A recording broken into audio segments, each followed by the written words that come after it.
Franz Kafka Germany के एक प्रसिद्ध साहित्यकार थे। अपने 41 साल के जीवन काल में उन्होंने अनेक कालजयी रचनाएं लिखी।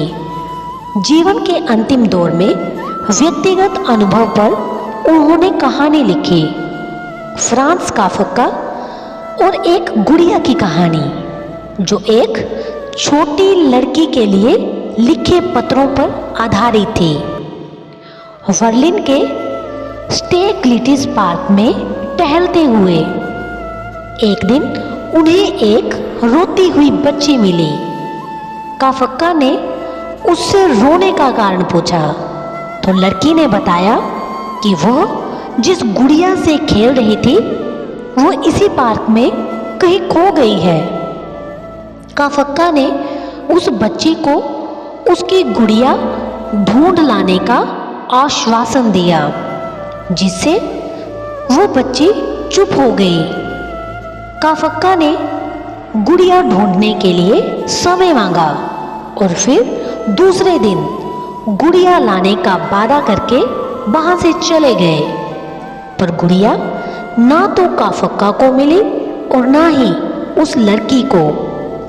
काफका ने गुड़िया की तरफ से एक काल्पनिक पत्र उस लड़की को लिखा और जब वो लड़की पार्क में गुड़िया पाने की आशा में आई तो काफका ने वो पत्र उस लड़की को पढ़कर सुनाया। पत्र इस प्रकार था, कृपया रोना मत, मैं दुनिया घूमने के लिए निकली हूँ।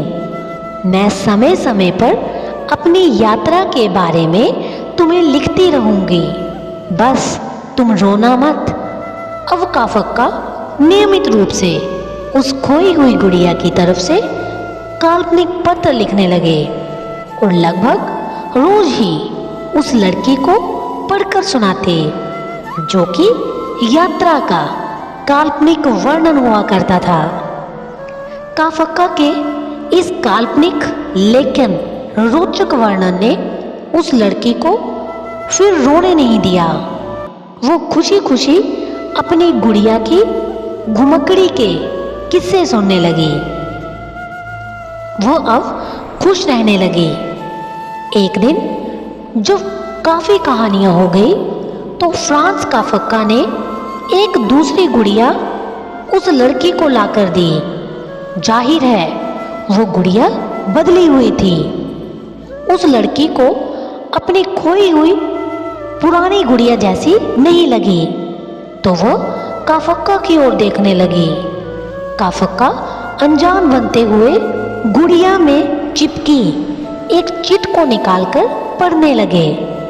उसमें लिखा था, ये मैं ही हूँ, तुम्हारी वाली गुड़िया जो पार्क में खो गई थी।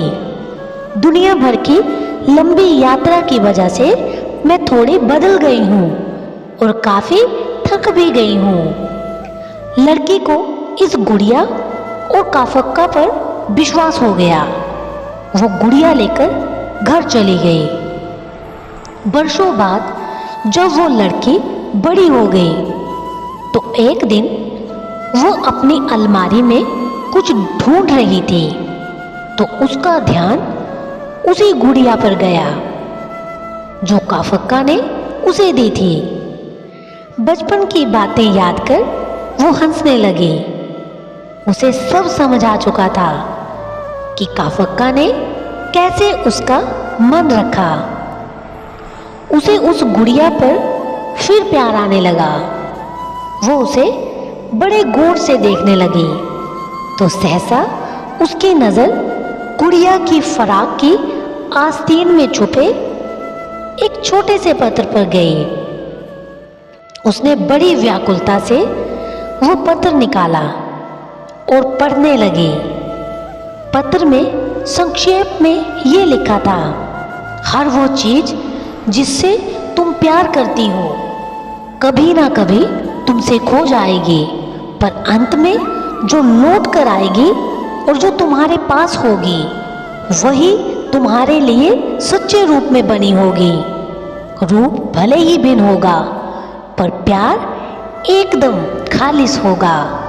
इसलिए दोस्तों, हमें भी हमारे पास जो है, जैसा भी है, उसके लिए परमात्मा का हमेशा शुक्र अदा करना चाहिए।